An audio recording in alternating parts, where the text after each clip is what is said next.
What's the meaning of antiseptic?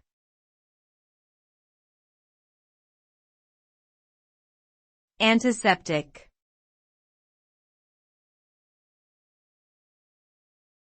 Antiseptic.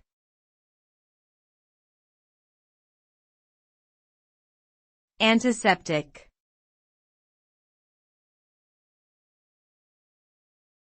Antiseptic.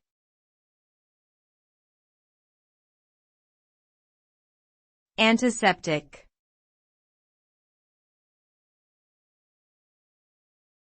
Antiseptic refers to substances or agents that can prevent the growth or spread of microorganisms, particularly those that cause infection or decay.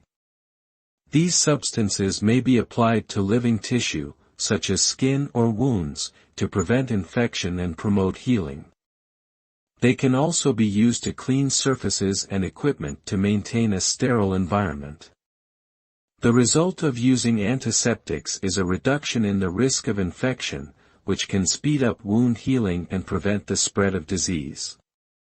Antiseptic use is common in healthcare settings and is an important part of infection control.